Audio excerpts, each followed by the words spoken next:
2026 ஆண்டு நமக்கு ஆசீர்வாதமான ஆண்டு என்று நீங்கள் நினைத்தால் நிச்சயமா இல்லை. பயங்கரமான பிரச்சனையின் ஆண்டாய்த்தான் இந்த ஆண்டை நீங்கள் பார்க்க போகிறீர்கள்.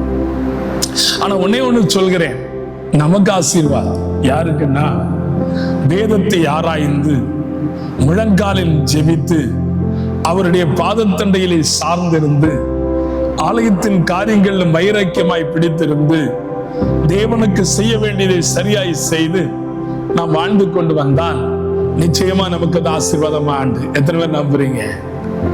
அல்லேலூயா, சத்தமா சொல்லுங்களேன் அல்லேலூயா. ஆனா வேதத்தை ஆராயாதபடி இது எனக்கு ஆசீர்வாதம் நீங்க சொல்லிட்டு இருந்தீங்கன்னா நிச்சயமா சொல்கிறேன், இந்த ஆண்டு ஒரு கடினமான ஆண்டு என்பதை மறந்து போகக்கூடாது. போன டிசம்பர்ல இருந்தே ஸ்டார்ட் ஆயிடுச்சு, பல இடங்களிலே ஸ்டார்ட் ஆயிடுச்சு, பல பிரச்சனைகள் ஸ்டார்ட் ஆயிடுச்சு. அதை நீங்கள் உணர்ந்து கொள்ள வேண்டும்.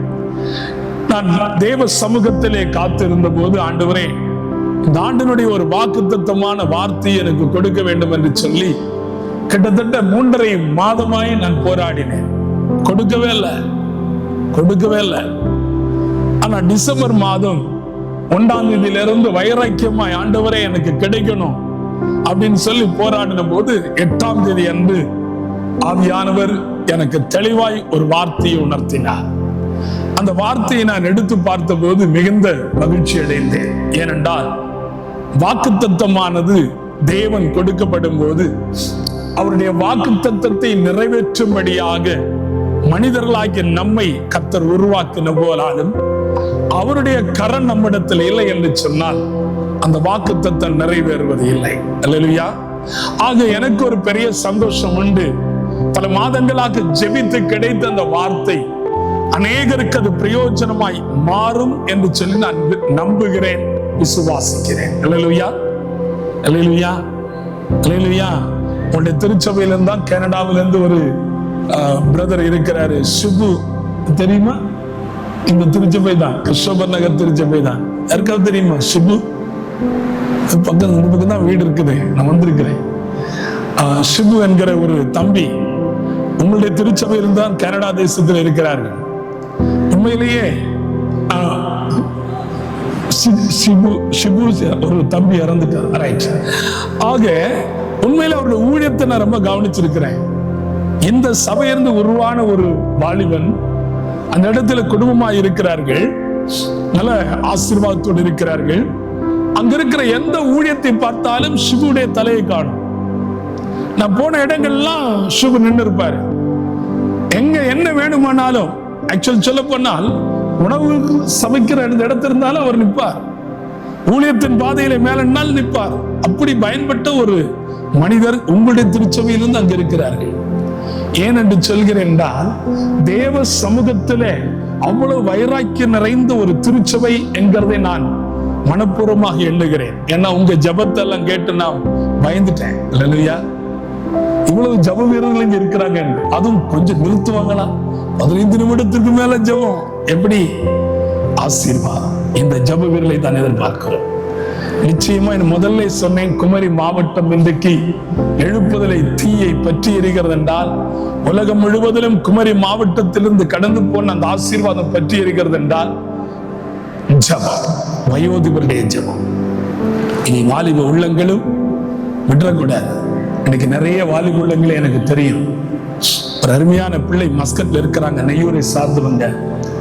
அந்த பிள்ளைக்கு திருமண காரியத்தை ஆயத்தப்படுத்த சொன்ன ஒரு வார்த்தை தெரியுமா? நான் ஜபம் பண்ணி வருகிறேன்.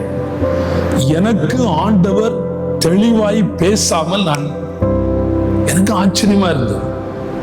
அடுத்த பல காரியங்களை சொன்னேன், அங்கே நான் நல்லா ஆமோதிக்கிறேன். ஆனா எனக்கு ஜபத்துல கட்டாயம் கத்தரவு செய்வேன்.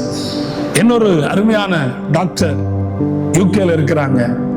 அந்த அருமையான சகோதரி வாலிப பிள்ளை, நான் அவர்களோடு பேசிக்கொண்டதும் அவர் சொல்லப்பட்ட ஒரு காரியம், திருமணத்தினுடைய ஆயத்தை தன்னுடைய தாயனோடு பேசினார்கள். யாராவது அவங்க சொல்ல மாட்டேன், இல்லை ஆண்டவர் பார்க்க கூடாது, இல்லை பிரதர் பார்க்க கூடாது. அங்கே நான் ஜபம் பண்றேன், எனக்கு கர்த்தர் கொண்டு வருவார். ஆச்சரியமா அவளுடைய ஜபத்துக்கு பதில் கிடைத்தது. இந்த 23ஆம் தேதி அவளுக்கு திருமணம். ஏன்னா வெள்ளூர்ல வைத்து திருமணம் நடக்கிறது. நான் கடந்து போகிறேன். என்னை ஸ்பெஷல் அழைத்திருக்காங்க. ஏன் இதை சொல்றேன்னா, அவ்வளவு வைராக்கியம் உள்ள வாலிபர்களும் இங்க இருக்கிறார்கள், எழும்புவார்கள் என்று சொல்லி நான் நம்புகிறேன். அந்த சூழ்நிலையில ஆண்டவர் கொடுத்த வாக்குத்தத்தமான வசனத்தை வைத்தேன். எனக்கு நேரமே டைம் சொல்லிட்டாங்க. பாஸ்டர் டைம் சொன்ன போது ஒரு வார்த்தை சொன்னாங்க, எல்லாரும் வயோதிபர்கள், அவர்கள் பசியால் துடிப்பார்கள் என்று. பாவம், பாஸ்டர் அப்படி நினைக்கவே கூடாது பாஸ்டர். இவங்க தான் பாஸ்டர் வாலிபர்கள். அல்லேலூயா. ஹலோ, நீங்க வயோதிபர்களா? இல்ல, பாத்தீங்களா, வாலிபர்கள். அவர்கள் தைரியமாய் தேவ சமூகத்தில் இருக்கிறவர்கள். இருந்தாலும் பரவாயில்ல, அதுக்காக நான் 1:30 மணிக்கு கொண்டு போக மாட்டேன். கரெக்டா 1 மணிக்குள்ள முடிச்சிரு. ஆமென். சந்தோஷமா இல்லையா? சந்தோஷம் தானே? சந்தோஷம் தான். இவ்வளவு வாலிபர் இல்லைன்னு சொல்லிட்டு இப்படி சந்தோஷம் பண்ணலாமா? ஆமென். சரி, ஒரு வசனத்தை மட்டும் உங்களோட நான் வாசித்து அதிலிருந்து சில காரியங்களை உங்களுக்கு பகிர்ந்து கொள்ளலாம் என்று விரும்புகிறேன். வாசியுங்கள் வாக்குத்தத்தமான அந்த வார்த்தை. சங்கீதம் 121 சங்கீதம் 7 வசனத்தை வாசியுங்கள். கர்த்தர் உன்னை எல்லா தீங்குக்கும் விலக்கி காப்பார். போர்.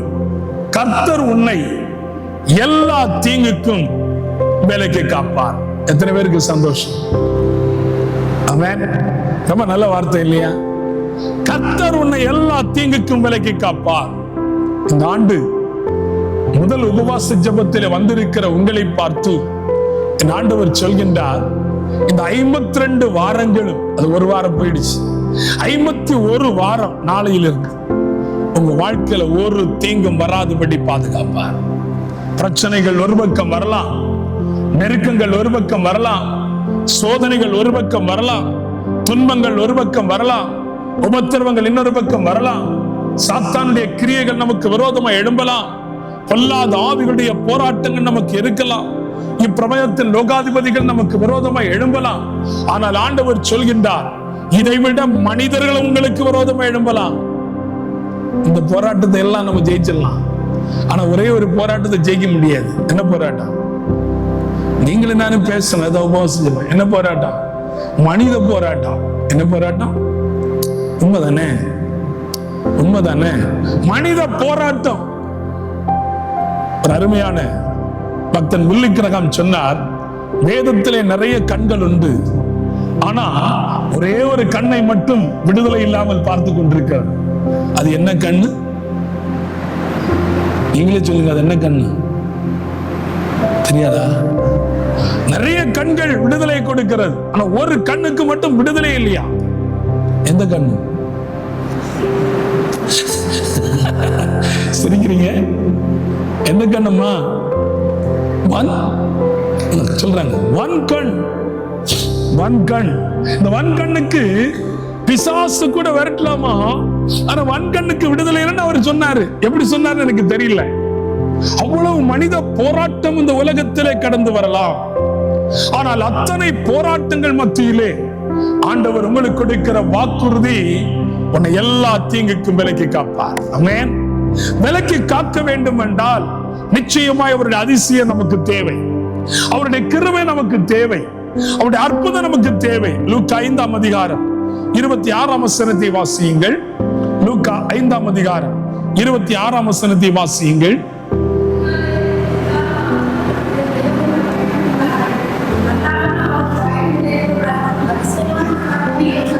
அதிசயமான காரியத்தை இன்று கண்டோ.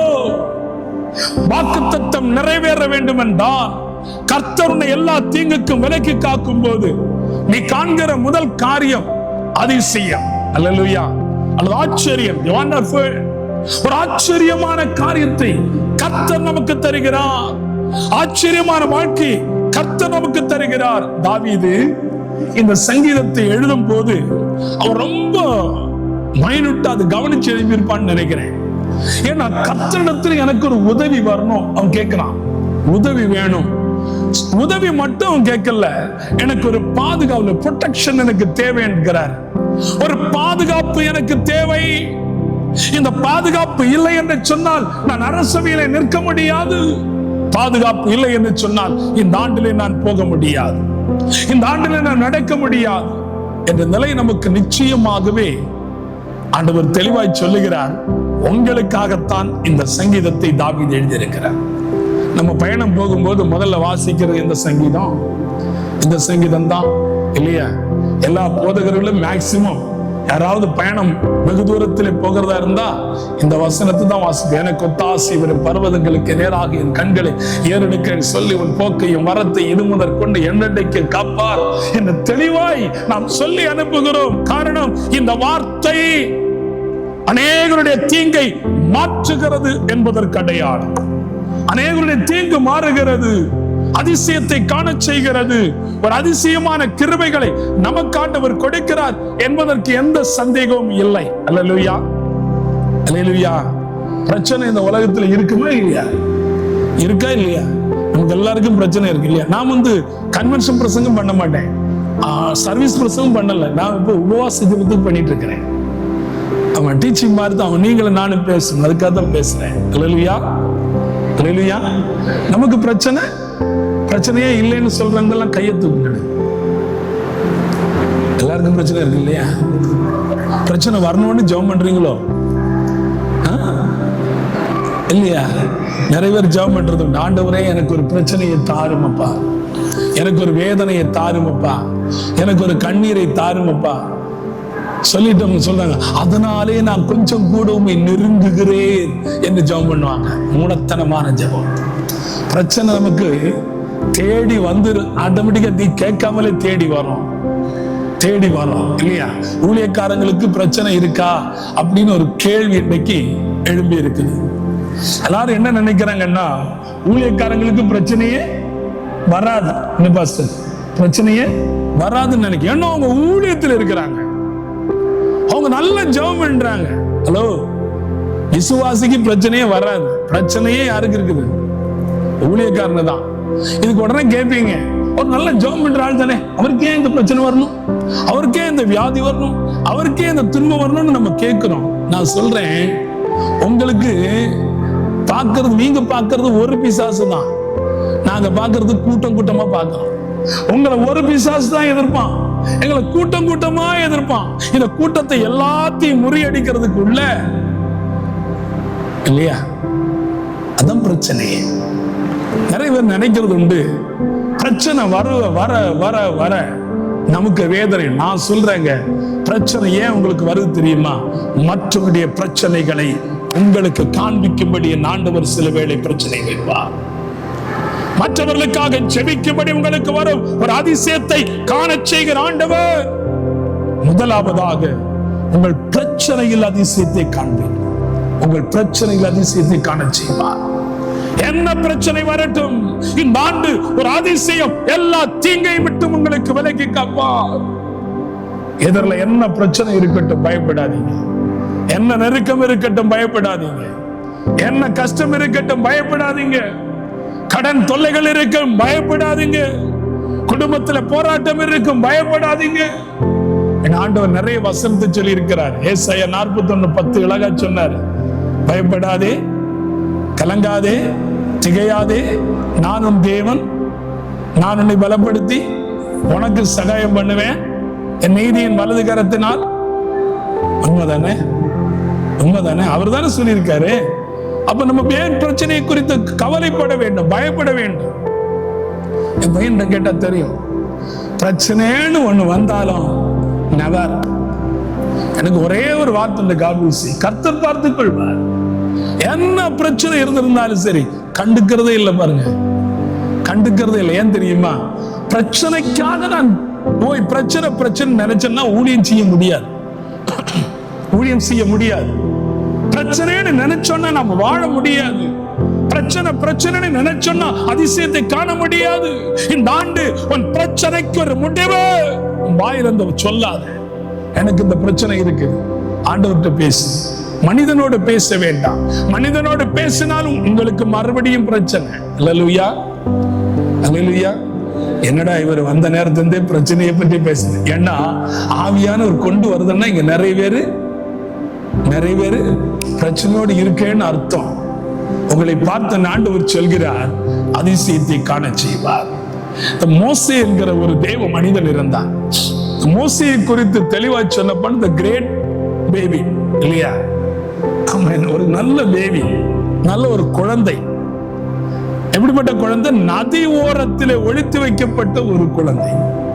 அது எதனால ஒளித்துப்பட்டது? பிசினும் கீழே பூசி நாணற் செடியிலே பெட்டி உண்டாக்கி அதிலே படுக்க வைத்தவர்கள். நாணற் செடி என்கிறது சேற்றிலிருந்து பிடுங்கப்படுகிற ஒரு செடி. சேற்றிலிருந்து அழுக்கான செடியை பிடுங்கி அந்த தாய் ஒரு பெட்டியை உண்டு பண்ணி அதற்கு பிசினும் கீழே பூசி நதி ஓரத்தில் கொண்டு வச்சாங்க. எதுக்கு? எதுக்கு கொண்டு வச்சாங்க? பிரச்சனை. எதுக்கு வச்சாங்க? பிரச்சனை. எங்க இருந்து பிரச்சனை வருது? வீட்டில் இருந்தா வந்தது, இல்ல அவனுடைய குடும்பத்திலிருந்தா வந்தது, இல்லை ராஜ அரண்மனையிலிருந்து வருகிறது பிரச்சனை. நீங்க என்ன நினைக்கிறீங்கன்னா நம்ம வீட்டுல தான் பிரச்சனை வரும் நினைக்காதுங்க. பிரச்சனை எங்கிருந்தோ நமக்கு வரும். ஏன், நம்முடைய மோடிஜி பிரதமரிடத்திலிருந்து கூட நமக்கு பிரச்சனை வரும். ஏன்னா சகல பிரச்சனைகளையும் முறியடிக்கிற ஆண்டவர் நம்மோடு கூட இருக்கிறார் என்பதை மறந்து போகக்கூடாது என்பதற்காகத்தான் இந்த பிரச்சனையை எப்படி சமாளிக்க வேண்டும் என்று சொல்லி மோசேயுடைய தாய்க்கு தெரிந்தது. மொத்தம் 3 பிள்ளை. ஒன்னு மோசே, முதல் ஆரோன், இரண்டாவது மோசே, மூணாவது மிரியாம். 3 பேரையும் கர்த்தர் ஊழியத்திற்கு அந்த தாய் வளர்த்துட. பார்த்தீங்களா? எவ்வளவு பிரச்சனை இருந்தாலும் அந்த தாய் மேன்மையுள்ளவள், அந்த தாய் மேன்மையுள்ளவள். பாருங்கள், அவள் எப்படியாவது அந்த குழந்தையை காப்பாற்ற வேண்டும். பிரச்சனை ராஜ அரண்மனையில் வந்து விட்டது. அவனுக்கு வயசு 2 ஆகல. 2 வயதுக்கு கீழே உள்ள எல்லாத்தையும் கொன்றோன்னு சொல்லி சட்டம். ஆனா அவ பத்திரப்படுத்தினாள், நதியிலே வைத்தாள். ஒருவேளை அந்த பெட்டி கொஞ்சம் இழுத்து கொண்டு போயிருந்தா எங்கேயாவது போயிருக்கும் இல்லையா? ஆனா அவ்வளவு அருமையாய் அவள் பக்குவப்படுத்தி வைத்ததை கொஞ்சம் ஆலோசிச்சு பார்த்தா உண்மையிலே தி கிரேட் அந்த அம்மா சாதாரணமா இல்ல, கிரேட் மம்மி. அல்லேலூயா. நீங்க எல்லாரும் கிரேட் மம்மி தானே? உங்க பிள்ளைகளுக்கு கிரேட் மம்மி தானே? சொல்லுங்கம்மா. சில பிள்ளைகள் சொல்லுவாங்க, ஆமா கிரேட் மம்மி. எப்ப பார்த்தாலும் சட்டத்தை எடுத்து அடிக்கிறாங்க, எப்ப பார்த்தாலும் திட்டிக்கிட்டே இருக்கிறாங்க, எப்ப பார்த்தாலும் படி முறைக்கிறான்னு நினைக்கிறேன். அல்லேலூயா, அல்லேலூயா. உண்மைதானே தம்பி? உங்க மம்மி அப்படித்தானே செய்வாங்க இல்லையா? பரவாயில்ல, அப்ப கிரேட் மம்மி. அல்லேலூயா. அது அந்த கால மம்மின்னு நினைக்கிறேன். ஆனா இந்த கால மம்மிக்கள் எல்லாம் கொஞ்சம் வித்தியாசமானவங்க. ஆமென், ஆமென். அல்லேலூயா. சத்தமா சொல்லுங்களேன். ஆனா அந்த அம்மா ரொம்ப வித்தியாசமானவங்க. தெளிச்சா அழகா அதை பத்திரப்படுத்தினாள். யாருடைய கண்களுக்கு காணக்கூடாது என்று நினைத்தவளோ தெரியவில்லை. யாருக்கும் தெரியக்கூடாது, நான் பாலூட்டி வளர்த்தலாம் என்று நினைத்துக் கொண்டாள். ஆனால் பார்க்காத ஒரு கண்களுக்கு பார்க்க வைத்தார் ஆண்டவர். எப்படி?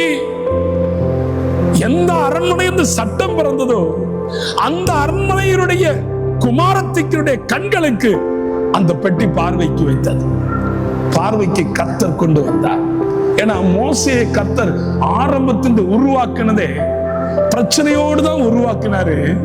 பிரச்சனையை தீர்க்கிறதுக்காக உருவாக்கினாரு. மோசேயை கொண்டு பிரச்சனைகளை முடிக்க வேண்டும் என்று உருவாக்கினாரு. உருவாக்கியும் காட்டினாரு. பாவம், அந்த மனுஷன் பட்ட பாடு மாதிரி யாருமே ஊழியத்துல பட முடியாது. அப்படித்தானே? படிக்கும் போதே தெரியும் இல்லையா? வளர்த்தப்பட்டான். அவனுக்கு நிறைய வித்தைகளை எல்லாம் கற்றுக் கொடுத்திருப்பாங்க. ஏன்னா ராஜ அரண்மனையில வாழ்றது தானே. அது ராஜகுமாரத்தினுடைய சன். இதுல இன்னொரு விஷயம் தெரியுமா? சொந்த தாயை சம்பளம் வாங்கி வளர்த்தின ஒரே ஒருவர் வேதத்துல மோசே மட்டும்தான். சொந்த தாய்க்கு சம்பளத்திலே கொடுத்து வளர்க்கப்பட்ட இந்த மோசே வல்லவனானான், வித்தை தெரிந்தவனாயினான். ஆனா பேச்சு மட்டும் வித்தியாசமாய் மாறி போய்விட்டது. ஒன்று மட்டும் சொல்றேன், ஒரு இன்னொரு பக்கம் பார்த்தோம்னா முரணை, கொடூரன், அவ்வளவுதான் சொல்லுவேன். அவன் ரவுடியா தான் வளர்ந்துருக்கான் போல. அதனால்தான் ஒரு எகிப்தியனை வெட்டினா கொன்னா புதைச்சே போட்டான். எவ்வளவு பயங்கரமான ஆளு, எவ்வளவு பயங்கரமான ஆளு. ஆனா அவன் ஓடுறதுக்கு காரணமே எபிரேயன் தான். அவங்களுக்குள்ள சண்டை உதன்னு நேர்த்திக்கு ஒருத்தரை கொண்ட என்னைக்கு எங்களை கொல்ல போற பயந்தே ஓடிட்டான். தெரிஞ்சுக்கிட்டேன். ஓடின ஓட்டம் தான் அவருடைய வாழ்க்கையை கர்த்தர் முச்சடியிலே கண்டார். கண்டவர் அழைத்தார். இஸ்ரவேல் ஜனங்களுடைய 430 ஆண்டுகால அடிமையை மாற்றும்படி ஒரு மனிதனாய் பார்வோனிடத்தில் நிறுத்த வைத்தார். அவன் கரத்திலே கொடுத்ததெல்லாம் அதிசயம். அல்லேலூயா. ஆண்டவர் சொன்னார், நாமம் என்ன என்று கேட்டால் அதிசயம் என்று சொல்லு, அதிசயம் என்று சொல்லு. அந்த அதிசயத்தை தான் ஆண்டவர் சொல்கின்றார். உன் தீங்கு உன்னை விட்டு மாற வேண்டும் என்றால் உங்களுக்கு கண்களுக்கு முன்னே ஒரு அதிசயம் புறப்பட வேண்டும். அதிசயம் இல்லை என்றால் ஒன்றும் இல்லை. அன்னைக்கெல்லாம் நிறைய ஊழியக்கார் வருவாங்க, அற்புதங்கள் நடக்கும், நாம ரொம்ப ஆச்சரியப்படும். ஆனா இன்னைக்கு எந்த ஊழியக்காரர்கள் வந்தாலும் சரி, அற்புதங்கள் நடக்கோ இல்லையோ, ஆச்சரியம் இல்லை, அதிசயம் இல்லை. ஏன் தெரியுமா? ஏன் தெரியுமா? சொல்லுங்களேன். பார்த்து பார்த்து சலிச்சு போச்சு இல்ல? பார்த்து பார்த்து சலிச்சு போச்சு. ஹலோ, என் ஆண்டவர் 2026 ஆண்டுகளுக்கு முன்னே மட்டும் அற்புதம் செய்தவர் அல்ல, இன்றைக்கும் அற்புதம் செய்கிறதே. பிரச்சனையோடு இருக்கிற பிள்ளைகளுக்காக நான் பாரத்தோடு ஜெபிக்கும் போது நான் காண்கின்ற, என் கண்களால் காண்கின்ற அந்த அதிசயத்தை வெளியே சொல்ல முடியாது. அந்த அளவுக்கு அதிசயத்தை கர்த்தர் ஏட்டில் எழுதினாலும் தீராது. சமீபத்தில் உதயன்குளக்கரையில ஒரு கேரளா போதகருடைய இல்லத்திலிருந்து எனக்கு ஒரு தொலைபேசி வந்தது. தொலைபேசியை அழைத்தார்கள். நானும் என்ன என்று கேட்டேன். என்னுடைய மனைவி சற்று பலவீனத்தோடு இருக்கிறாள், அவர்களுக்காக நீங்கள் ஜெபிக்க வர வேண்டும். உங்களுடைய தொலைபேசி எனக்கு கிடைத்தது, இன்னொருவர் கொடுத்து இருக்கிறார். ஏன்னா அவங்க அற்புதம் பெற்றதுனால அவங்க கொடுத்திருக்கிறாங்க, நீங்கள் வர வேண்டும். அவர்கள் கூப்பிட்ட ஒரு 3-4 நாட்கள் எனக்கு போக முடியவில்லை. நான் ஒரு 4 நாட்கள் தாண்டி நானும் என் மனைவியும் இங்கு செல்லுகின்றோம். சென்றவர்களை பார்த்த போது நான் கொஞ்சம் ஆடி போயிட்டேன். இவங்களுக்கா ஜெபம் பண்ண அழைத்தாங்கன்னு நினைச்சிட்டேன். என் மனைவி சொல்றா பக்கத்துல, எங்க ஒரு ஜெபம் மட்டும் பண்ணிட்டு போவோம், ஃபாஸ்டிங் எல்லாம் கொடுக்காதுங்க, அப்புறம் பெரிய சிக்கலாயிரும் அப்படின்னாங்க. அவளை பார்த்த போது என் கண்கிடந்து கண்ணீர் வந்தது. நல்லா அழகா இருக்காங்க, வெள்ளை வெள்ளையா இருக்காங்க. உச்சம் தினமும் உள்ள கால் வரையிலும் பருக்களால் நிறைந்து, கால்கள் எல்லாம் சீல் வடிந்ததாய் 3 வருடங்கள் பார்க்காத மருத்துவம் இல்லை, போகாத இடம் இல்லை, ஜெபிக்காத போதகர்கள் இல்லை. அவரும் பாரத்தோடு கூட ஜெபித்த ஒரு மனிதர் தான். வெளியே போக முடியவில்லை, ஆலயத்துக்கு போக முடியவில்லை. தன் பிள்ளைகள் அழுகின்றார்கள், அவர்கள் கண்ணீர் விட்டு அழுகின்றார்கள். ஊரல் ஊரல் ஊரல். தன்னுடைய கரத்தில் ஒரு சின்ன சீலை வைத்துக் கொண்டு ஊர்ந்து கொண்டிருக்கிறார். அவரை பார்த்தபோதே எனக்கு மிகவும் கஷ்டமா இருந்தது. நான் அவர்களுக்காக பாரத்தோடு ஜெபித்தேன். ஜெபித்து விட்டு நான் வீட்டிற்கு வந்து விட்டேன். வரும்போது மனைவி சொல்கிறார்கள், தயவு செய்து நீங்க மறுபடியும் சொல்றாங்க ஜெபத்து கொடுக்காதுங்க. அவங்க ஃபாஸ்டிங் கேட்கிறாங்க. நான் சொல்கிறேன் என்று சொல்லி வந்து விட்டேன். வீட்டிற்கு வந்தேன். ஏன்னா மனைவியுடைய வார்த்தையை கொஞ்சம் கேட்கணும்னு நினைச்சேன். சரி வேண்டாம், நான் கொடுக்கல அப்படின்னேன். வீட்டிற்கு வந்தா எனக்கு தூக்கம் வரல. இரவு தூங்கும் போது அவங்க என் முன்னதான் நிக்கிறாங்க. அவங்க முகம் என் முன்ன வந்து நிக்குது. உடனே காலையில் எழும்பினேன். எம்மா, நான் ஜெபத்தை கொடுக்க போறேன். அவங்க முகம் என் முன்ன வந்து நிக்குது. கர்த்தர் அந்த அம்மாவுக்கு விடுதலை கொடுக்க போறேன். எனக்கு ஊழியத்தில் ஒரு முக்கியமான பணி நற்செய்தி கூட்டம் மட்டுமல்ல, பிரச்சனையோடு இருக்கிற குடும்பங்களுக்காக 3 நாட்கள் போய் உபவாசம் இருந்து அவர்களையும் உபவாசம் இருக்க வைத்து, என் குடலை உணக்கி அவங்க குடலை உணக்கி அவர்களுக்காக 3 நாள் ஜெபிக்கிறதா. அந்த உபவாசம் சாதாரண காலையில 9 மணிக்கு வந்து ஒரு 2 மணி நேரம் ஒரு 2 பாட்டு பாடி ஜெபம் பண்ணி பிரசங்கம் பண்ணிட்டு போறதில்ல. உபவாசம் காலையில 9 மணிக்கு, ஒரு புதன்கிழமை காலையில 9 மணிக்கு அவங்க பாய் போட்டா அந்த பாயை நிச்சயமா மடக்க முடியாது. அது வெள்ளிக்கிழமை 1:30 மணிக்கு தான் அந்த பாயை மடக்கும். அந்த அளவுக்கு தொடர்ச்சியா இருக்கும் அந்த உபவாசம். ரொம்ப கஷ்டப்படுவாங்க. முதல்ல சொல்லிடுவேன், என்னை மட்டும் கூப்பிட்டு உபவாசம் நடத்தாதுங்க. நடத்தினா கஷ்டம், கஷ்டத்தை தாங்கினா கூப்பிடுங்கன்னு. இது என்னுடைய ஊழியத்தினுடைய ஒரு பகுதி. இதில் 100கணக்கான குடும்பங்கள் இன்றைக்கு ஆசீர்வதிக்கப்பட்டிருக்கிறார்கள். இன்றைக்கு அநேக திருச்சபைகளுக்கு அங்கமாக இருந்து தேவனை மகிமைப்படுத்தி வருகிறார்கள். இந்த தாயாருக்கு நான் காலையில் எழும்புற உடனே அந்த பாஸ்டர் கூப்பிட்டு, பாஸ்டர் 2 நாள் உங்களுக்கு தர்றேன், டேட் குறிச்சிருக்கேன்னு கொடுத்துட்டேன். ஆனா அந்த டேட்டை நான் கொடுக்குற டேட்டை மாற்றக்கூடாது. மாத்தினாங்கன்னா கண்டிப்பா எனக்கு டேட்டு கிடைக்காது, அவங்களுக்கு என்னுடைய டேட்டு கிடைக்காது. நிறைய பேருக்கு கிடைக்காதவங்க இருக்காங்க பாருங்க. அவங்க ஏற்றுக்கொண்டாங்க. ஒரு வியாழன் வெள்ளி திங்கள் செவ்வாய் 2 நாட்கள் அவருடைய இல்லத்தில் நடந்தது. வியாழன் வெள்ளி இன்னொரு இல்லத்தில் நடந்தது. ஆக திங்கள் செவ்வாய் 2 நாட்களும் நாங்க ஜெபம் பண்ணி விட்டு அந்த செவ்வாய்க்கிழமை அன்றைக்கு மதிய வேளை என் கரத்தில் எண்ணெய் எடுத்து, அவர்கள் பெண்ணென்று கூட பார்க்கவில்லை, அவருடைய உச்சந்தலை முதல் அவருடைய கரங்கள் அவருடைய கால் அத்தனை எண்ணெய் தேர்த்து அந்த அழுக்கடைந்த அந்த அந்த அந்த பயங்கரமான சீல் வடிந்து கொண்டதில் எண்ணெய் தேர்த்து ஜெபம் பண்றேன். ஒரே ஒரு பெரிய வருத்தம், பாஸ்டர் என் பிள்ளைகள் கூட கிளவுஸ் போட்டு தான் தொடுவாங்க, ஆனா நீங்க உங்க கையால செய்தீங்களேன்னு சொல்லுவாங்க. நான் சொன்னேன், இது கர்த்தருடைய கரம். குஷ்டரோகிகளை தொட்ட அந்த இயேசுவனுடைய கரத்தை போலதான் நிச்சயமா அவர் எங்களுடைய கரத்தை மாற்றி இருக்கிறார். பயப்படாது. நான் முடித்து சாப்பிட்டு விட்டு வந்து விட்டேன். அதற்கு 7 நாட்கள் அவர்களுக்கு ஜபத்திற்கு ஒரு வழி கொடுப்பேன். 7 நாட்கள் அவங்க ஜபம் பண்ணாங்க, வைராக்கியத்தோடு நின்னாங்க. நான் அவர்களை கூப்பிட்ட போது, நீங்க வந்து பாருங்க பரவாயில்ல அப்படின்னாங்க. அவ்வளவுதான். அவங்க மகன் என்னோடு பேசினாங்க. ஒரு 15 நாட்கள் தாண்டி நான் என் மனைவியும் நான் வெளிநாட்டுக்கு போவதற்காக விசா கலெக்ஷன் பண்ணதுக்கு நான் போயிட்டு இருந்தேன். அவருடைய இல்லத்திற்கு போனேன். உண்மையிலேயே அவருடைய இல்லத்திற்கு போன போது அவர்கள் குளித்துக் கொண்டிருந்தார்கள். பாஸ்டர் இருந்தாங்க.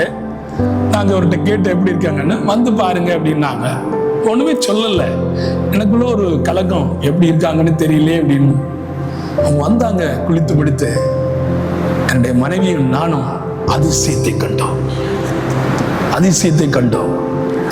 உண்மை சொல்றேன், தழும்பு கூட இல்லைங்க, தழும்பு கூட இல்ல. அந்த அளவுக்கு கர்த்தர் அவர் நல்ல சுகத்தோடு நிறுத்தினார். அக்டோபர் மாதத்தில் நடந்து ஒரு சின்ன தழும்பு கூட இல்ல. என் கண்கள் இருந்து கண்ணீர் வந்தது. அவங்க சொல்றாங்க, நான் 3 வருடப்பட்ட கஷ்டம். பாஸ்டர் சொல்றாங்க, 42 வருடம் நான் செய்த ஊழியத்திலே இதுபோல ஒரு அற்புதத்தை நான் கண்டதில்லை. மனைவி எப்படி இருக்கிறது பாருங்கள் என்று சொன்னார்கள். ஆச்சரியப்பட்டேன். எனக்கு எந்த கண்களே எனக்கு சொந்த கண்களால் காணும் என்று சொன்னதை போல என் கண்களால் அதை பார்த்து ஆச்சரியப்படைந்தேன். இதுதான் அதிசயம், இதுதான் அற்புதம். இது நான் ஒரு சாட்சி தான் சொன்னேன். எத்தனை சாட்சிகளை நான் சொல்ல முடியும்? ஏன் இதை சொல்றேன்னா, தேவ சமூகத்துல உங்கள் பிரச்சனைகளுக்கு ஒரு முடிவு உண்டு. எப்படிப்பட்ட முடிவு? இஸ்ரவேல் ஜனங்களை வழிநடத்தி வருகிறார்கள். பின்னாடி பார்வோனின் சேனை, முன்னாடி செங்கடல். செங்கடலுக்கு முன்னே ஒரு பயங்கர பிரச்சனை. ஜனங்கள் குமருகிறார்கள், முறுமுறுக்கிறார்கள், மோசையை திட்டுகிறார்கள், வேதனையை கொடுக்கிறார்கள். பாவம், அந்த ஒரு மனிதன் பட்ட வேதனைக்கு என்ன யாராலே சொல்ல முடியும்? The great Moses. அவரை மாதிரி ஒரு மோசஸ் கிரேட்டான யாருமே இல்லை. நாங்கெல்லாம் இருப்போம்னு எங்களுக்கே தெரியாது. நீங்க உங்களை மாதிரி 4 விசுவாசிகள் எங்களை திட்டினாலே நாங்க உடஞ்சு போயிடும். அல்லேலூயா, அல்லேலூயா. ஏண்டா இந்த ஊழியத்திற்கு வந்தோம், இவங்க திட்டுறாங்களேன்னு நம்ம உடஞ்சு போயிடுறோம். அவன் பாருங்க, அவ்வளவு வேதனைகளையும் சுமந்து கொண்டு ஆண்டவரை மாத்திரம் நோக்கி பார்த்தான். மோசே, உன் கரத்தில் இருக்கிறது அதிசயம், மறந்து போகாதே. கோல், அந்த கோலை முடக்கினாலே போறோம், அந்த கோலை நீட்டினாலே போறோம். அந்த கோலை நாம் என்ன செய்கிறோமோ நிச்சயமாய் சொல்லுகிறேன், ஒரு விடுதலை உண்டு. நமக்கு ஒரு கோல் இருக்குது. என்ன கோல்? நம்ம கையில், நமக்கு நம்ம சரீரத்தில் ஒரு கோல் இருக்குது. என்ன கோல்? முழம் கோல். நான் முழம் காலன்னு சொல்ல மாட்டேன், தெரியுமா? இது நமக்கு கால் இல்ல, கோல். யாரோ தெரியாம காலன்னு மாத்திட்டாங்க. தமிழ்ல உச்சரிப்பு தெரியாதவங்க காலன்னு மாத்தின. நான் சொல்றேன், இது கோல். கோல், கால் இப்படி நிற்கும். கோல் தானே நிற்கும். இந்த பாருங்க, ஒரு கோல் நிக்குது, இங்க ஒரு கோல் நிக்குது. இதெல்லாம் கோல் தான். இந்த கோலை எப்ப நீ முடக்கிறியோ உன் பிரச்சனைகள் இந்த அதிசயத்தை காண்பாய். அல்லேலூயா. இந்த ஆண்டு முதலாவது கொடுக்கிற ஒரு ஆசீர்வாதம் அதுதான். மோசேயுடைய கரத்திருந்த கோலை தீட்ட உடனே செங்கடல் பிளந்து அப்படியே நின்னுடுச்சு. ஆனா நம்ம கோலை மடக்கினா போறோம், எப்பேற்பட்ட பிரச்சனையும் நம்ம கோலுக்கு முன்ன நிக்க முடியாது. எத்தனை பேர் நம்புறீங்க? எத்தனை பேர் நம்புறீங்க? அல்லேலூயா. இந்த ஆண்டு ஒரு தீங்கும் உங்களுக்கு வராது இருக்கும்படி முதலாவது ஆண்டவர் சொல்கிறார், உங்கள் பிரச்சனைகளிலே நீங்கள் அதிசயத்தை காண்பீர்கள். உங்க கோல் முடக்குனா ஒரு அதிசயம் உங்களுக்கு வரும். உங்கள் கோலை சரியா வச்சிருந்தா அதிசயம் வரும். இன்னைக்கு நிறைய பேர் முழங்கால நிக்க முடியல. காரணம் என்ன? முழங்கால் வலி. நின்ற காலங்கள் எல்லாம் போயிடுச்சு. தப்பில்ல, நீங்க இருந்தாவது படுத்தாவது ஜெபம் பண்ணுங்க. உங்க ஜெபத்துக்கு முன்ன ஒருவரை நிற்க முடியாது. அல்லேலூயா. ஆண்டவர் எதிர்பார்க்கிறது ஜெபம் மட்டும்தான். தானியேலுக்கு விரோதமாய் கல்தேய ஜனங்கள் பயங்கரமான குற்றவாளியாய் குற்றமுள்ளவனாய் அவரை மாற்றி வைத்திருந்தார்கள். ஆனால் தானியேல் தெரிந்து கொண்ட ஒரே ஒரு காரியம் என்ன தெரியுமா? என்ன தெரியுமா? அதுவரைக்கும் எருசலேமின் பலகணிகளை அடைச்சு வச்சு ஜெபம் பண்ண 3 வேளை. அப்ப என்ன சொல்றான்? தரியு ராஜா பத்திரத்துல கையெழுத்து போட்ட உடனே அவன் திறந்து வச்சு ஜெபம் பண்ணான். Not fear man. தெரியும், பயமே தெரியாத ஒரு மனுஷன். நம்ம என்ன பயந்து, ஐயோ அங்கெல்லாம் ஓடி வருதே, நம்ம எப்படி அவங்க கண்ணு பண்ண ஜெபம் பண்ணுவோம் அப்படின்னு நம்ம நினைப்போம். அப்படி நினைப்போம். அவன் எருசலேமின் பலகணிகளை திறந்து வைத்துக் கொண்டு தினம் 3 வேளையில் ஜெபம் பண்ணினான். ஜெபம். எலியா ஜெபித்தான். ஜெபம் பிரச்சனைகளை அவன் கண்கிருந்து மாற்றி விட்டது. இன்றைக்கு நம்முடைய பிரச்சனை என்ன? மோசேயுடைய பிரச்சனை, இஸ்ரவேல் ஜனங்களுடைய பிரச்சனை செங்கடல். ஒரே கோலினாலே செங்கடலை பிளக்க செய்ய ஆண்டவரால் முடியும்னா, உங்க கோலினால உங்க பிரச்சனையை சரிபடுத்த ஆண்டவரால் முடியும். மேல போயிடுச்சு, அவங்களுக்கு சந்தோஷம், எல்லாரும் ஏறியாச்சு.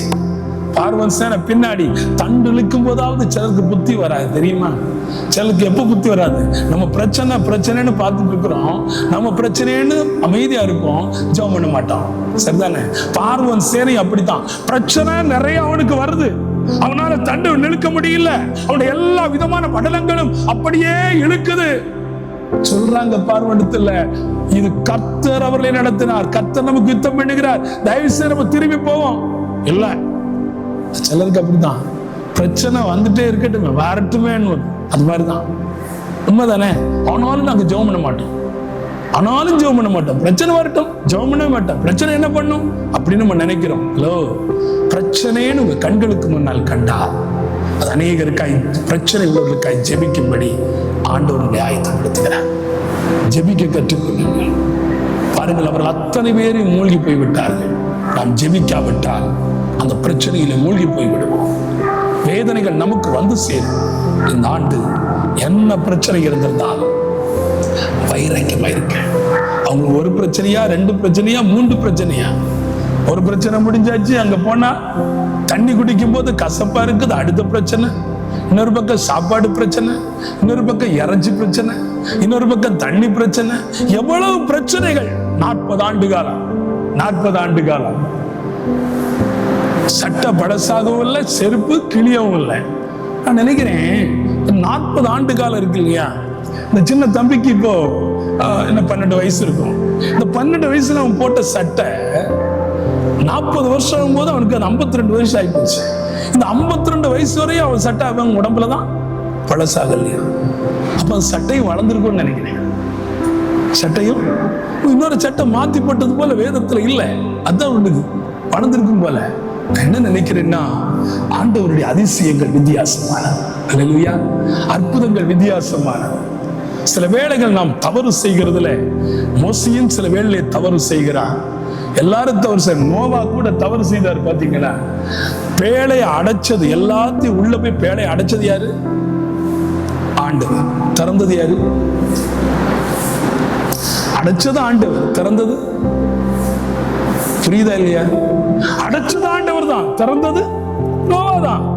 நோவா ஆண்டவரிடத்துல போய் விடுறா வச்சு போயிட்டு கண்டது ஒழுங்கா நினைச்சு, ஆண்டவரே நீர் அடைச்சீங்க, எல்லாம் கிளியர் ஆச்சு, திறந்து விடுங்கன்னு சொல்லி இருக்கணும். சொல்லல, அங்க ஒரு தப்பு பண்ண பாருங்க, அவனே திறந்தான், எல்லாத்தையும் விட்டான். நீ நிறைய பேர் அப்படிதான். ஆரம்பத்தில் நமக்கு ஆசீர்வாதம் கிடைக்கும் போது பெரிய சந்தோஷம். ஆனா ஆசீர்வாதத்தை அனுபவிக்கும் போது ஆண்டவரை மறந்து விடுகிறோம். சில வேளை நம்ம பிரச்சனைக்கு ஒரு அதிசயத்தின் முடிவை ஆண்டவர் நமக்குள்ளே வைத்திருக்கிறார். இரண்டாவதாக எப்படிப்பட்டது? வாசியுங்கள். மார்க்கு 5ஆம் அதிகாரம் 15ஆம் வசனத்தை வாசியுங்கள். மார்க்கு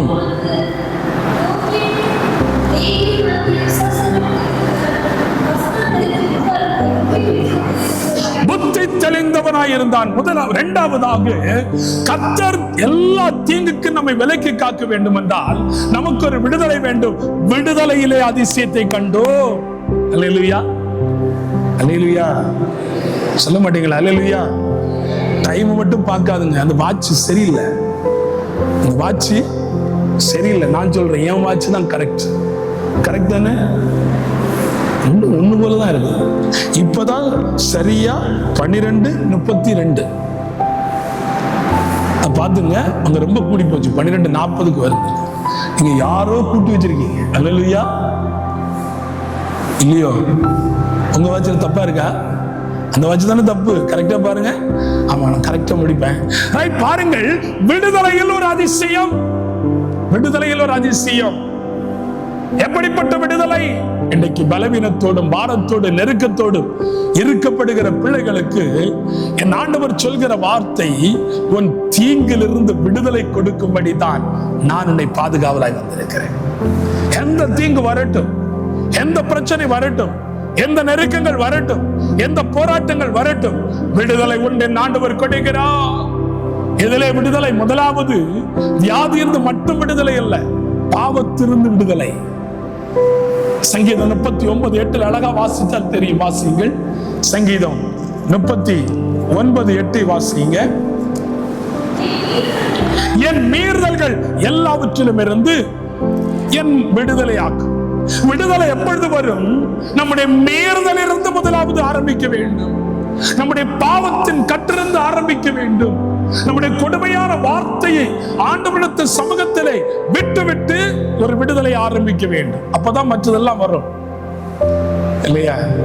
விடுதலை எப்படி? அந்த அதிசயத்தை அவர்கள் புத்தி தெளிந்ததுக்கு ஆச்சரியம் அடைந்தார்கள், அதிசயத்தை கண்டார்கள். அது ஒரு திருப்பி வாரேன். முதலாவது பாவத்திலிருந்து விடுதலை பெற்றுக் கொண்டால் மட்டும்தான் நமது தீங்கம் நம்மை தொடாதபடி வைக்க முடியும். ரைட் தானே? நம்ம எல்லாம் பாவிகள் அல்ல, பாவம் செய்தவரும் அல்ல. அப்படித்தானே? உண்மைதானே? நம்மளெல்லாம் ஆண்டவர் மன்னிச்சார். சிலுவையில் அத்தனை பாவத்தை சுமந்தார். அதனால் இதுவரையிலும் ஒரு பாவம் இல்லை என்று சொல்றவங்க மட்டும் ஒரு அல்லேலூயா சொல்லுங்களேன். பரவாயில்ல, ரொம்ப கவனமா இருக்கீங்க. அல்லேலூயா, ரொம்ப கவனமா இருக்கீங்க. நான் சொல்றேன், காலையிலிருந்து சாயங்காலம் வரையும் நம்ம என்ன செய்யறோம்? என்ன செய்யறோம்? நிறைய பாவம் செய்கிறோம். மீறுதலான வார்த்தை சொல்லுகிறோம். ஒண்ணு சொல்லாட்டாலும் பொய் நிறைய சொல்றோம். எப்ப மொபைல் வந்ததோ அப்ப பொய் தான். இந்த பொய்க்காக தான் இந்த மொபைலே கொடுத்தாரு போல. அல்லேலூயா. எந்த நேரம் பாருங்க பொய் தான். எப்படி? மனைவி கணவனுக்கு போன் பண்ணுவாங்க. அவரு நாகர்கோயில்ல தான் நின்றுப்பாரு. மனைவி போன் பண்ண உடனே, எங்கெங்க நிக்கிறீங்க, டைம் ஆகுதுன்னு. இந்த பக்கத்துல வந்துட்டோமா, அவரு நிற்பாரு. சொல்லுங்க, அவரு நாகர்கோயில நிற்பாரு. இந்த பக்கத்துல, வீட்டு பக்கத்துல வந்துட்டோம். கரெக்ட் தானே? அதுவே ஒரு பொய். எவ்வளவு பாவம் செய்கிறோம். தேவனுக்கு பிரியம் இல்லாத காரியங்கள். ஏன் நாகூர் தான் நிக்கிறேன், நீ கிளம்புறது கொஞ்சம் நேரம் ஆகும் சொன்னா என்ன பண்ணும்? காரணம் என்ன? மனைவியை கண்டு பயந்து. அவங்க பொய் சொல்றதுக்கு என்ன காரணம்? என்ன காரணம்? மனைவியை பார்த்து பயம். கொஞ்சம் லேட்டா வந்தா இங்க கத்துவீங்க தானே? கத்துவீங்களா இல்லையா? கத்த மாட்டீங்களா? கரெக்ட், அம்மா கரெக்டா இருக்காங்க. கத்துவீங்க. அந்த கத்துறத கேட்க வழி இல்லாம பொய் சொல்ற எத்தனையோ கடவுள் இருக்காங்க. அதோ கொஞ்சம் கத்துறத நிறுத்துங்க. ஆமென். அவங்க பொய்யே சொல்ல மாட்டாங்க. மீறுதல்கள் எல்லாவற்றிலுமே என்னை விடுதலையாக்கும் என்று தாவீது சொல்கின்றான். இந்த ஆண்டு ஒரு சின்ன மீறுதல் கூட உங்களை தொடக்கூடாது. நீங்கள் மீறக்கூடாது.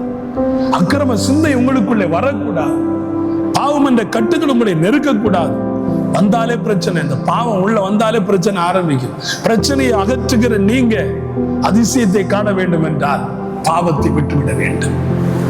இந்த ஆண்டு என்ன காரியத்துல நீங்க தீர்மானம் பண்ணீங்களோ உறுதியா நில்லுங்க. நிறைய பேர் பாவம் செய்யறாங்க. 1ஆம் தேதி பாவம் செய்வாங்க. எப்படி தெரியுமா? நான் இந்த ஆண்டு வேதத்தை சரியாய் படித்து ஓராண்டுக்குள்ளே முடித்து அதிலே பெரிய பரிசுகளை வாங்குவேன் தீர்மானம். 1 மணி நேரமாவது நான் ஜெபம் பண்ணுவேன், இல்ல 2 மணி நேரம் 40 நிமிடம் என் தசம பாகத்தை நான் ஆண்டவருக்கு என்று கொடுத்து ஜெபம் பண்ணுவேன். தீர்மானம். 10 நாள் நல்ல தீர்மானம், 11வது நாள் தீர்மானம் மறந்து போய்விட்டது. இப்ப பாவம் எப்போது ஆரம்பிக்குது? நான் சொல்றேன், தயவு செய்து தீர்மானமே பண்ணாதுங்க. தீர்மானம் பண்றது இதெல்லாம் மறந்துடுங்க. நான் எப்பவுமே 1ஆம் தேதி தீர்மானம் பண்ண மாட்டேன். ஏன் தெரியுமா? நாளைக்கு என்ன நடக்குன்னு எனக்கே தெரியாது. ஹலோ, நான் ஏன் அதை தீர்மானம் பண்ணிட்டு இருக்கணும்? நிறைய ஊழியத்தை கொடுத்துருக்கிறோம் இல்லையா? எனக்கு ஒரு நம்பிக்கை இருக்குது. எல்லாரும் சொல்லுவாங்க, நாளைய தினத்தை குறித்து நீ எப்படி, அடுத்த நிமிஷம் உனக்குள்ளதில்லை. நான் சொல்றேன், என் ஆண்டவர் என்னை ஆயுள் எப்ப முடியுதோ அப்பதான் எடுப்பாரு. ஆனா நான் நம்பிக்கையோடு இருக்கிறேன். அல்லேலூயா. என் நம்பிக்கை தான், ஒருவேளை நாளைக்கு நான் செத்துருவேன் போல, அதனால இந்த வருஷம் ஊழியத்தை கொடுக்க கூடாதுன்னு சொல்லி நான் ஊழியத்தை கொடுக்காம இருந்தா எனக்கு யாராவது ஊழியம் தருவாங்களா? தரமாட்டாங்க. பல வெளிநாடுகளுக்கு நான் கடந்து போக வேண்டி இருக்குது இந்த ஆண்டு. ஏன்? அது ஒரு தீர்மானம். ஆனா எனக்கு ஒரு நம்பிக்கை, என் ஆண்டவர் என்னை உயிரோடு வைத்திருக்கிறார். என் ஆண்டவர் என்னை பலப்படுத்தி இருக்கிறார். சில வார்த்தைகளுக்கு அவர் எனக்கு பதில் கொடுக்கிறார். சில வார்த்தைகளுக்கு எனக்கு பதில் கிடைப்பதில்லை. சில வார்த்தைகள் பதிலே கிடைப்பதில்லை. ஏன்? ஏன்? ஏன்? நம்முடைய வாழ்விலே சில காரியங்கள் ஆண்டவருக்கு தெரியும், எதை கொடுக்கணும், எதை கொடுக்க கூடாது. ஆமென். நீங்கள் மீறினால் விடுதலையை காண மாட்டீர்கள். பாவம் என்ற கட்டுகளுக்குள் வெளியே வாருங்கள். ஏன் ஆண்டவர் அதான் ஏசாயா 59:2 சொன்னார், உங்கள் அக்கிரமங்களே உங்களுக்கும் உங்கள் தேவனுக்கு நடுவாக பிரிவினை உண்டாயிருக்கிறது, உங்கள் பாவங்களே அவருடைய முகத்தை உங்களுக்கு மறைக்கிறது, செவி கொடாதபடிக்கு அப்படின்றது மறைக்கப்படுகிறது. அக்கிரமம் பாவம் உங்களை விடுதலை தூரமாக்கப்படுகிறது. விட்டுவிடுங்க, விட்டுவிடுங்க. அழகா சொன்னார். அதான் அந்த யோவான் பயங்கரமான ஆடு ஒரு வார்த்தையை புகுத்திட்டாரு. எப்படி? நமக்கு பாவம் இல்லை என்போமானால் நம்மை நாமே வஞ்சிக்கிறவராயிருப்போம், சத்தியம் நமக்குள். இந்த வசனத்தை ஏன் அவர் சொன்னாருன்னு தெரியல. இதனால நிறைய பேரு பாவம் செய்துட்டே சொல்லுவாரு, எனக்கு பாவம் இல்லை என்போமானால் நான் தேவனை வஞ்சிக்கிறேன். ஹலோ, கவனமா இருக்கணும். 2வது என்ன தெரியுமா? நீங்கள் விடுதலை பெற வேண்டும் என்றால் பாவம் மட்டும் மாற்றக்கூடாது, தன் வாழ்க்கையை தேவனுக்குள்ளே சீர்படுத்தி காட்டப்பட வேண்டும். நன்மை செய்ய கற்றுக்கொள்ள வேண்டும். தீங்கு உங்களை தொடாது. ஏசாயா 32ஆம் அதிகாரம் 40ஆம் வசனத்தை ஒருவர் வாசியுங்கள். எரேமியா 32ஆம் அதிகாரம் 40ஆம் வசனத்தை ஒருவர் வாசியுங்கள். சீக்கிரம். அவர்களுக்கு நன்மை செய்யும்படி நான் அவர்களை விட்டு பின்வாங்குவதில்லை என்கிற நித்திய உடன்படிக்கையை அவர்களோடு பண்ணி, அவர்கள் என்னை விட்டு அகன்று போகாதபடிக்கு நித்திய உடன்படிக்கையை என்ன செய்வாரா? அவர் வச்சிருக்கிறார். நித்திய ஒரு உடன்படிக்கை. நன்மை செய்ய கற்றுக்கொள்ள வேண்டும், விடுதலை உங்களுக்கு வரும். நன்மை அனுபவிக்க கற்றுக்கொள்ள வேண்டும், ஒரு நித்திய உடன்படிக்கை பெற்றுக்கொள்ள வேண்டும். அதுதான் உங்கள் வாழ்க்கையுடைய பிரச்சனைகளுக்கு ஒரு அதிசயத்தை காண்பீர்கள். விடுதலை வந்தாலே நீங்க நன்மை செய்ய கற்றுக்கொள்ள வேண்டும். பாவத்திலிருந்து விடுதலை பெறும்போது கிறிஸ்துவின் இரத்தத்தாலே மீட்கப்பட்டு இருக்கிறோம். மீட்கப்பட்ட நாம் நன்மை செய்ய கற்றுக்கொள்ள வேண்டும். ஆனா நாம என்ன செய்யறோம்? தீமை தான் செய்யறோம் இல்லையா? தீங்கு நமக்கு ஏன் ரொம்ப வருதுன்னா, நம்ம ரொம்ப தீமை செய்கிறோம். அவ்வளவுதான். குறிப்பா சொல்ல போனா நம்ம வாயில அநேக காரியங்களை மற்றவர்களை குறை சொல்லியே பழகி இருக்கிறோம். அது ஒரு பெரிய தீமை, பெரிய தீமை. யூடியூப் சேனல்ல நிறைய பேர் என்ன செய்வாங்கன்னா, குறை சொல்லியே கொஞ்சம் சேனல் போடுவாங்க. தயவு செய்து சொல்றேன், நீங்க அதை பார்க்கவே பார்க்காதுங்க. யாரை குறை சொல்லி சேனல்ல போட்டாலும் தயவு செய்து பார்க்காதுங்க. அவங்க இங்க ஊக்குவிக்காதுங்க.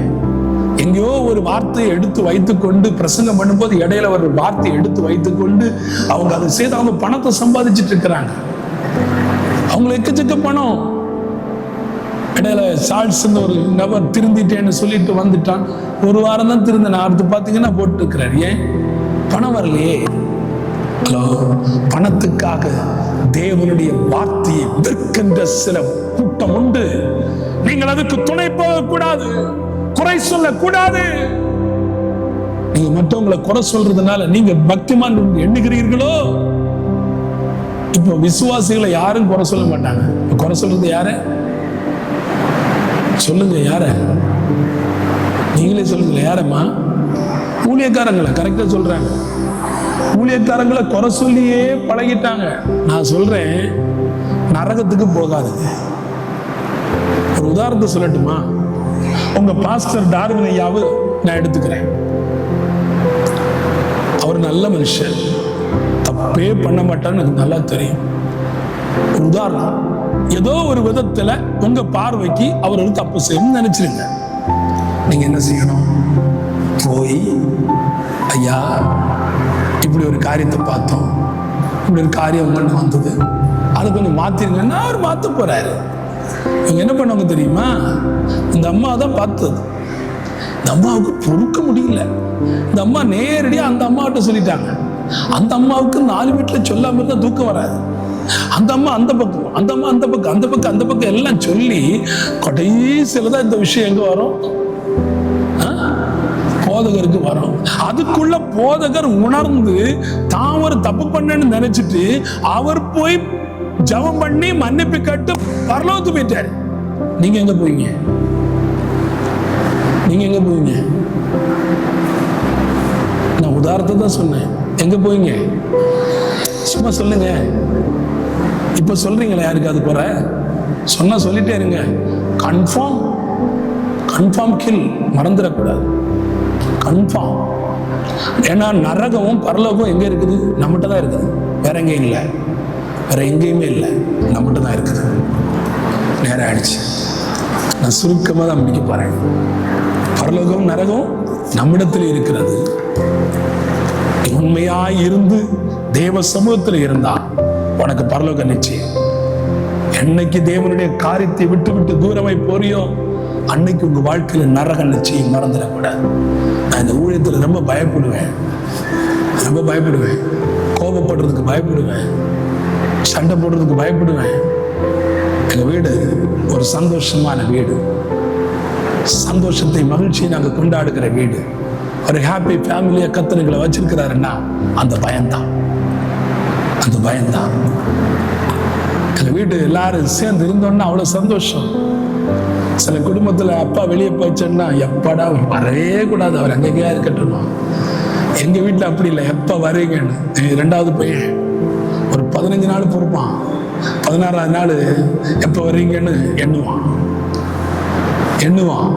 இல்லைன்னா காய்ச்சல் வந்துடும், ஃபீவர் வந்துடும். அப்படிப்பட்ட காரணம் என்ன? இப்ப இல்லை, நேரமே. ஏன் இதை சொல்றேன்னு தெரியுமா? அந்த அளவிற்கு நாங்கள் எப்ப வருவார்கள் என்று எதிர்பார்க்கிற அனுபவத்தில் ஒரு குடும்பத்தில் நீங்கள் இருக்கப்பட வேண்டும். அதுதான் ஆசீர்வாதம். லேகியோன் பிசாசு பிடித்தவன், கல்லறை தோட்டத்திலே கிடந்து வேதனைப்பட்டவன், எல்லாராலும் கைவிடப்பட்டவன், கிராமத்தால் ஊரால் தன் குடும்பத்தால் கைவிடப்பட்டவரை இயேசு தேடி சென்றார், விடுதலை கொடுத்தார், புத்தி தெளிந்தது. அவன் புத்தி எங்க இருந்து தெளி தெரியுமா? பன்றியில் கூட்டம் வெளியே போனவர் தான் புத்தி வெளியே வந்தது. 2 பேரு பன்றியிலிருந்து புத்தி வந்தது. ஒண்ணு இளையகுமாரன், இன்னொன்னு லேகியோன். புத்தி தெளிந்தது. இந்த ஆண்டு உங்களுக்கு புத்தி தெளியும் போது நீங்கள் எல்லா தீங்கையும் விட்டு விலக்கி காப்பார். உங்க புத்தியை தெளிய வைங்க. ஆண்டவர் நிச்சயமாய் சகல தீங்கை உங்களை விட்டு விலக்கி போடுவார், விலக்கி போடுவார். அதன் ஆண்டவர் செய்வார். எனக்கு அன்பானவர்களே, பிரச்சனைகள் உங்கள் வாழ்க்கையில் இருந்தால் அதிசயத்தை இழந்து விடுவீர்கள். பிரச்சனைகள் உங்கள் வாழ்க்கையில மாறும்போது நீங்கள் அதிசயத்தை காண்பீர்கள். முதலாவது, ஆண்டுடைய சமூகத்தில் பிரச்சனைகள் அதிசயத்தை காண்பீர்கள். 2வது, எல்லாத்தையும் விட்டுவிடும் போது விடுதலையை காண்பீர்கள். 3வது, ஏற்றுக்கொள்ள முடியாத நிலையில கர்த்தர் உங்களை ஆசீர்வதித்து விடுதலை கொடுப்பார். ஆசீர்வாதம். எப்படிப்பட்ட ஆசீர்வாதம்? 2 மீனும் 5 அப்பமும் கொண்டு எத்தனை பேர் போஷித்தார்? எத்தனை பேர் போஷித்தார்? 5000 5000 5000 புருஷர்கள். ஆமென். வார்த்தையில் சொல்லப்பட்டிருக்கிறது பிள்ளைகளும் இருந்தார்கள். அப்படின்னா மேக்சிமம் என் கணக்குப்படி ஒரு மனைவி வச்சிருந்தாலும் 5000, 2 பிள்ளைகள் வச்சிருந்தாலும் 10,000 வந்துட்டு இல்ல. மொத்தம் எவ்வளவு? 20,000. ஆனா அன்னைக்கு ஒருவன் 7 மனைவி கட்டுவான். அது கணக்கு பண்ணுங்களேன். எல்லாரும் சேர்ந்துதான். அப்போ எல்லாருமே சேர்ந்து வரும்போது 5 மீன் 2 மீனும் கொண்டு அதிசயத்தை காண செய்த ஆண்டவர் ஏற்றுக்கொள்ள முடியவில்லை. ஆனால் ஏற்றுக்கொள்ள முடியாத நேரத்தில் தான் கர்த்தர் உங்களுக்கு இந்த ஆண்டு அதிசயத்தை செய்வார். உங்க பிரச்சனைகளை முழுவதும் மாற்றி உங்கள் குடும்பத்தில் குறைவுகளை நீக்கி ஒரு ஆசீர்வாதத்தை கொடுக்க போகிறார். அந்த ஆசீர்வாதம் குடும்பத்தில் வரும். கடைசியா சொல்றேன், தீங்கு உங்களை தொடாதிருக்க ஆண்டவர் கொடுக்கிற முதல் காரியம் பிரச்சனை மாறுகிறது. 2வது காரியம் விடுதலை கொடுக்கிறார். 3வது காரியம் நீங்கள் அதிசயிக்க போகிறீர்கள். உங்க வீட்டுல நிறைய நிரம்ப போகிறது. எத்தனை பேர் நம்புறீங்க? கடன், கஷ்டங்கள், பிரச்சனைகள், நெருக்கங்கள் இருக்கிற உங்களை பார்த்து சொல்றேன், தோல்வியா, வறுமையா, வேதனையா, பண நெருக்கடியா, பயப்படாத. ஜபம் பண்ணி எல்லாவற்றையும் கத்த தருவார். இந்த ஆண்டு தர்ற ஆண்டுங்க, உங்களுக்கு தர்ற ஆண்டு தான். ஆண்டு உங்களுக்கு தரப்போறாரு. எத்தனை பேர் நம்புறீங்கன்னு எனக்கு தெரியாது. இந்த வார்த்தை நீங்க ஏற்றுக்கொண்டு பாருங்க, கெட்டியா பிடிச்சு பாருங்க. நான் சொல்றேன், வேதத்தை நிறைய பேர் படிக்கிறீங்க. உங்க வாழ்க்கையை மாற்றுறதுக்கு நிறைய வசனம் தேவையில்லை. 1189 சாப்டரும் தேவையில்லை. ஒரே ஒரு வசனம், கர்த்தர் உன்னை எல்லா தீங்குக்கு விலக்கி காப்பார். அந்த ஒரு வசனம் போறோம். கெட்டியா பிடிச்சு பாருங்க. இந்த ஆண்டு உங்களை ஆசீர்வாதமை மாற்றுவார். இந்த ஆண்டு ஒரு மகிழ்ச்சியை மாற்றுவார். இந்த ஆண்டு ஒரு மகிமையை கர்த்தர் உங்களுக்கு செய்வார். ஹலோ, பிரச்சனையா ஏற்றுக்கொள்ள முடியாத நேரத்துல கூட கர்த்தர் அற்புதம் செய்து உண்மையானார். அந்த சம்பவம் உங்களுக்கு தெரியும். நீங்க அறியாத நேரத்துல, ஏற்றுக்கொள்ள முடியாத நேரத்துல ஆண்டவர் இந்த ஆண்டு உங்கள் குடும்பத்திலே, உங்கள் பிள்ளைகளிடத்துல எதிர்பார்க்கிற காரியங்கள் கர்த்தர் நடத்துவார். திருமணம் தடைபட்டிருக்கிறதா? கவலைப்படாதே. குழந்தை இல்லையா? கவலைப்படாதே. பல நெருக்கங்கள், பிரச்சனைகள் இருக்கிறதா? கவலைப்படாதே. வேலை இல்லையா? கவலைப்படாதே. இந்த ஆண்டு உன் குடும்பத்தில் அதை செய்வேன். நான் நம்புறேன், நான் விசுவாசிக்கிறேன். விசுவாசத்தோடு பிரசங்கம் பண்றேன். என் முழங்கால முடக்கி ஜபித்து பிரசங்கம் பண்றேன். கண்ணீருக்கு கர்த்தர் பதில் கொடுக்க போகிறார். எல்லாரும் எழுந்திருக்கலாமா? Thank you, Jesus. எல்லாரும் தேவ சமூகத்தில் 5 நிமிடம், சரியாய் 1 மணிக்கு முடிக்கிறேன். 5 நிமிடம் நாம் ஜெபிக்க போகிறோம். எல்லாரும் ஜெபிக்க போகிறோம். ஆண்டவரே, என் வாழ்க்கையில ஒரு அற்புதம் நடக்கலாம். 1 மணிக்கு 10 நிமிடம் இருக்குது. நான் 5 நிமிடத்தில் முடிச்சிருவேன். இன்னைக்கு என் வாழ்க்கையில் ஒரு ஆசீர்வாதத்தை தர வேண்டும். என் பிரச்சனைகளுக்கு ஒரு விடுதலை வேண்டும். என் பிரச்சனைகளை நான் ஒரு அதிசயத்தை காணணும். என் பிரச்சனைகள், பாவம், கட்டுகள் அத்தனை விட்டு ஒரு விடுதலையை காணணும். நான் ஏற்றுக்கொள்ள முடியாத நேரத்தில் என்னுடைய வாழ்க்கையில் ஒரு ஆசீர்வாதங்களை கர்த்தர் தர வேண்டும் என்ற உணர்வோடு எல்லாரும் வாய் திறந்து ஜெபிக்கலாமா? வாய் திறக்கணும். உன் கண்களிலிருந்து ஒரு துளி கண்ணீர் விழுந்தால் அதனுடைய பலன் நீங்கள் அடையாமல் போவதில்லை. அந்த ஆசீர்வாதங்களை கர்த்தர் கொடுக்க போகிறார். இப்பொழுது உங்கள் வியாதிகளுக்காக நான் ஜெபிக்க போகிறேன். எப்பேற்பட்ட வியாதி உங்களுக்கு இருந்தால் நான் சொல்லி ஜெபிப்பதை விட உங்க கரத்தை வியாதி இருக்கிற இடத்தில் வைத்துக் கொள்ளுங்கள். உங்கள் வலது கரத்தை வியாதி இருக்கிற இடத்தில் வைத்துக் கொள்ளுங்க. நிச்சயமா சொல்றேன், இயேசுவின் கரம் உங்களை தொட போகிறார். நீங்க விசுவாசித்தால் கர்த்தர் உங்களை தொடுவார். நீங்கள் விசுவாசித்தால் தேவனுடைய மகிமை உங்களை தொடும். நீங்கள் விசுவாசித்தால் ஒரு அற்புதத்தை காண்பீர்கள். நீங்கள் விசுவாசித்தால் அந்த காரியத்தை உங்களுக்கு நடக்கும். உங்க கண்கள் இருக்கிற பிரச்சனைகள், உங்களுடைய எல்லா அடி வயிற்றில் இருக்கிற பிரச்சனைகள், உங்கள் இதயத்தில் இருக்கிற பிரச்சனைகள், உங்களுடைய சகல நெருக்கங்கள், கரத்தை வைத்திருக்கிற ஒவ்வொரு இடங்களிலும் தேவனுடைய கரம் தொடப்போகிறது. இப்பொழுதே தொடப்போகிறது. இயேசுவின் வல்லமையுள்ள கரம் உங்களை தொட்டு விடுதலை கொடுக்க போகிறது. தோள்பட்டை இருக்கிற வலி உங்களை விட்டு விலகி போக போகிறது. தலை பிரச்சனைகள் இயேசுவின் நாமத்தினால் விலகுகிறது. ஜெபித்து பாருங்கள். என்னோடு ஜெபம் பண்ணுங்க, என்னோடு ஜெபம் பண்ணுங்க. யாரோ ஒருவருக்கு கரத்தை வைத்திருக்கிறார்களா என்று எனக்கு தெரியாது. இந்த வலது பக்கமாய் இந்த அளவு பகுதி மிகுந்த வேதனை, சில வேளை பற்களிலிருந்து அந்த வலி உங்களை ஆரம்பித்து என்ன நடக்கிறதோ என்று சொல்லி ஏங்கிக் கொண்டிருக்கிற ஒருவரை குறித்து சொல் என்று சொன்னார். அந்த ஒருவரை குறித்து நான் சொல்லுகிறேன், நிச்சயமாகவே இன்னைக்கு கர்த்தர் உங்களுக்கு விடுதலை கொடுக்கிறார். அவர்கள் யாராய் இருந்தாலும் இயேசுவின் கரம் உங்களை தொடுகிறது.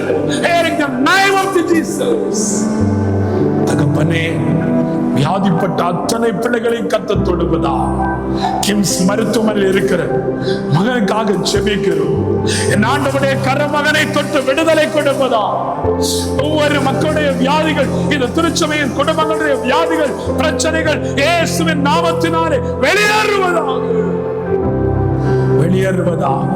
அன்பு போதகருக்காய், குடும்பத்திற்காய், அருமையான சபை கமிட்டிக்காய், குடும்பங்களுக்காய், திருச்சபையின் ஒவ்வொரு குடும்பங்களுக்காய் ஆண்டவர் தொடுவீராக. வேலை இல்லாதவருக்கு வேலை கொடுங்க, குழந்தை இல்லாதவருக்கு குழந்தை பாக்கியத்தை கொடுங்க, கர்ப்ப ஸ்திரீகளை பாதுகாத்துக் கொள்ளுங்க, திருமணம் தடைப்பட்டவர்களுக்கு கர்த்தர் அற்புதம் செய்யுங்க. ஒவ்வொரு பிள்ளைகளை ஆசீர்வதிக்க போகிறதற்கு நினைச்சு இந்த நாளிலும் ஆண்டவரே உம்முடைய சமாதானத்தை நிறைத்துக் கொள்ளுங்க. சிறார்கள், வாலிபர்கள், நடுவர்கள், வயோதிபர்கள் அத்தனை பேரையும் ஆசீர்வதிக்கட்டும். இயேசுவின் நாமத்தில் ஜெபிக்கிறோம் நல்ல பிதாவே, ஆமென்.